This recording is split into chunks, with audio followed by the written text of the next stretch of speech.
Joining us now, live from Levin TV studio, is the former Chief of Staff to Attorney General Edwin Meese, a constitutional lawyer and radio talk show host, the great one, Mark Levin, from his hidden bunker. Mark, thank you very much for joining us this morning. On your Thursday evening radio broadcast, you laid out a devastating case about executive overreach of the Obama administration, which many believe metamorphosized itself to tweets that President Trump sent out on Saturday morning accusing potential wiretapping in Trump Tower.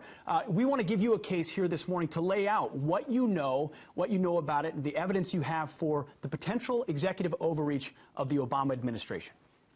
Well, pleasure to be here. The evidence is overwhelming. This is not about President Trump's tweeting. This is about the Obama administration's spying. And the question isn't whether it's spied. We know they went to the FISA court twice.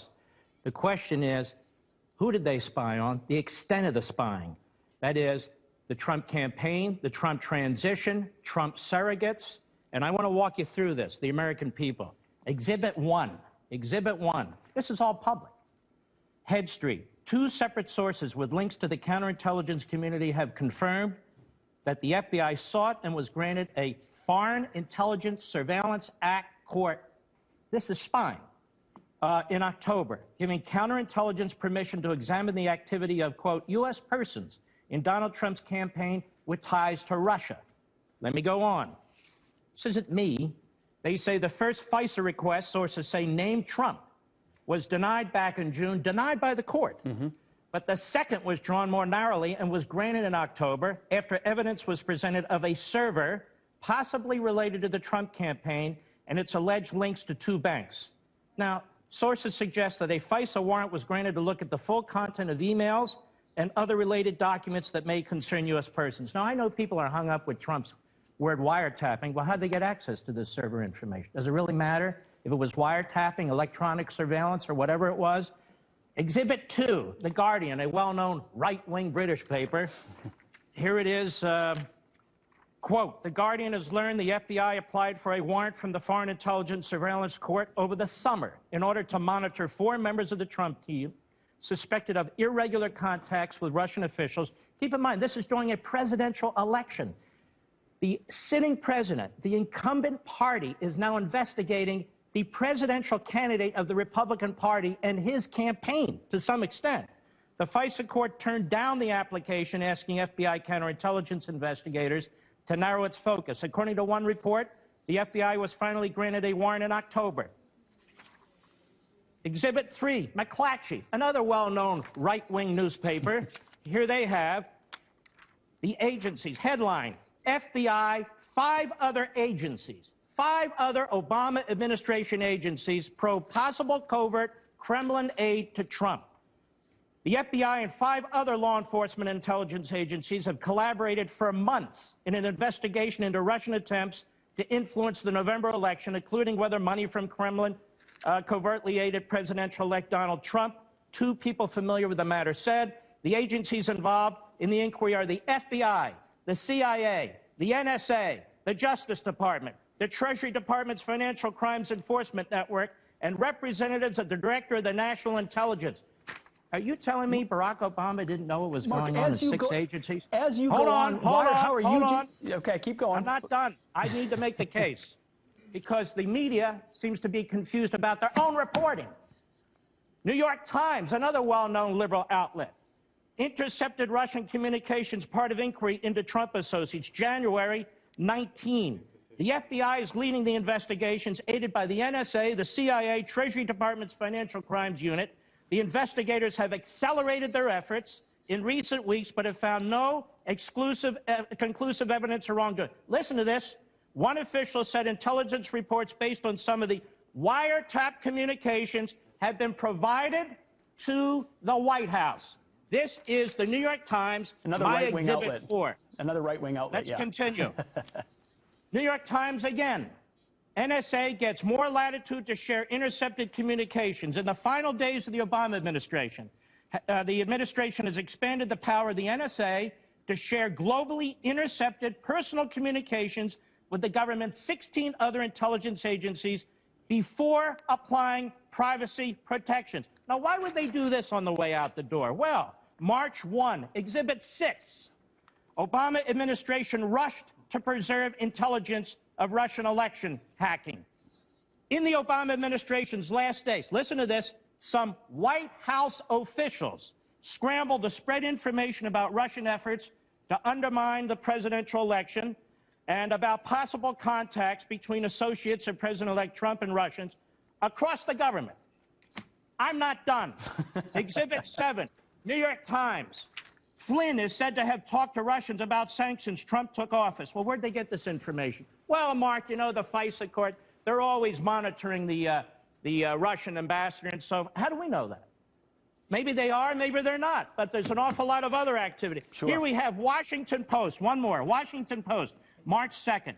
U.S. investigators have examined contacts Attorney General Sessions had with Russian officials during the time he was advising Donald Trump's campaign.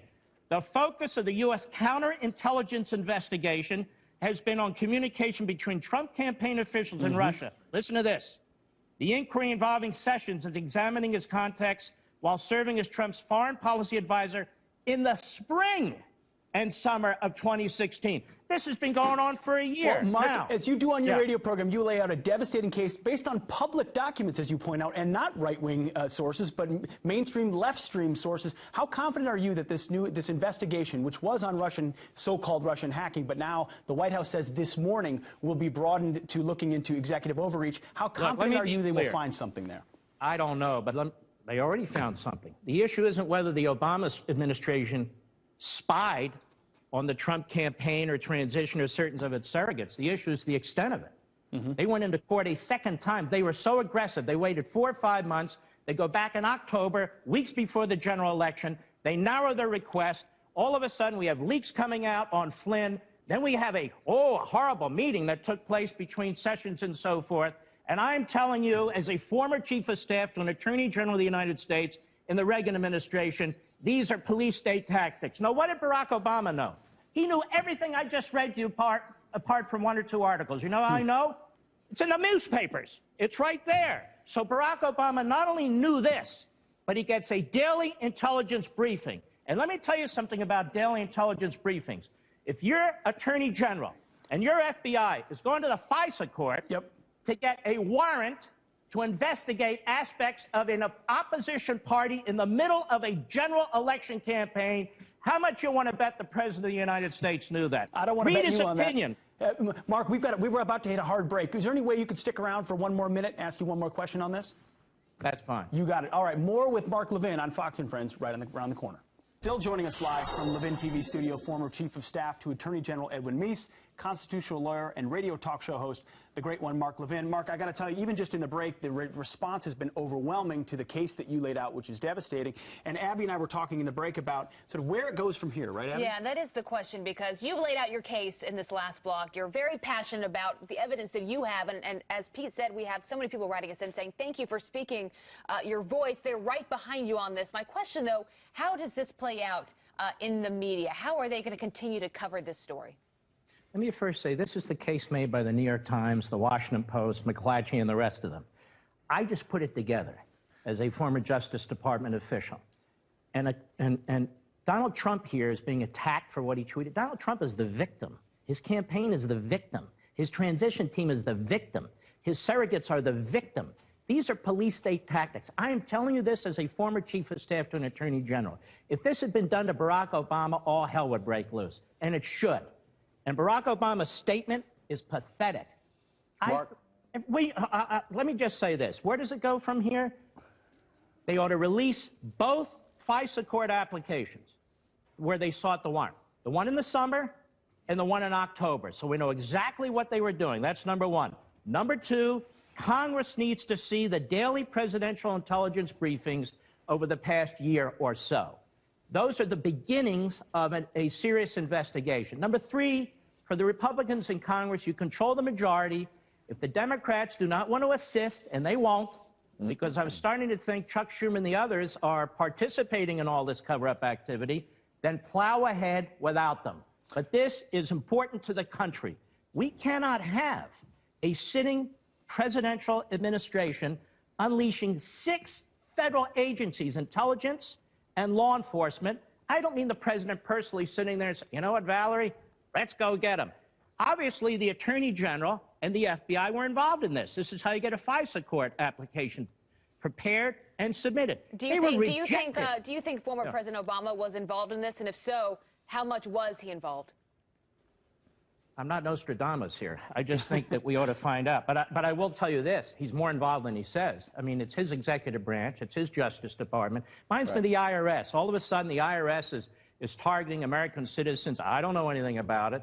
We have reporters, including James Rose in the AP, where the Obama administration did more investigations of reporters than any administration in American history. They're quite capable of these things. But it doesn't matter. We want to know what took place, and there ought to be public hearings on this stuff, too. I agree with the Democrats. Let's get to the bottom of this. So join me. Join us. This is the public record. Yeah. It's the newspaper of record, the New York Times. Let's go. Mark, there's another aspect of this when you mentioned Chuck Schumer a moment ago. He's been trying to block as many Trump nominations as he can and slow the process. And we had J. Christian Adams, a former Justice Department official you probably know well, on a couple of hours ago. And he was pointing to something very important here, which is now that Jeff Sessions has recused himself, the person in charge here is going to be a career bureaucrat. There will be career bureaucrats. He said the swamp won because you have people inside justice, some maybe who have been trying to undermine President Trump, who are now in charge of this investigation. And the chances of Chuck Schumer and the Democrats in the Senate confirming the nomination of the Deputy Attorney General, a Trump loyalist, now seems nil. So they have seized control of this investigation, haven't they? They not only did that, they have squirreled their appointees into the bureaucracy, and they're buying more and more time to do that. Okay, then recess appoint a Deputy Attorney General. Do that. Say, okay, I'm recessing appointing so-and-so as Deputy Attorney General of the United States. And then, because Attorney General Sessions recused himself from matters affecting the Russian investigation and so forth, then the Deputy Attorney General who is recessed appointed is the acting Attorney General for the purposes of an investigation related to this. So Christian is right. He served as justice in the Civil Rights Division. I'm right. I served as Chief of Staff. I know exactly what's going on. He knows exactly what's going on. And the administration needs to respond. Well, Mark, you laid out a devastating case. We know now why they call you the Great One. Ladies and gentlemen, Mark Levin, thanks for joining Fox and Friends this morning. We appreciate it. Good to see you.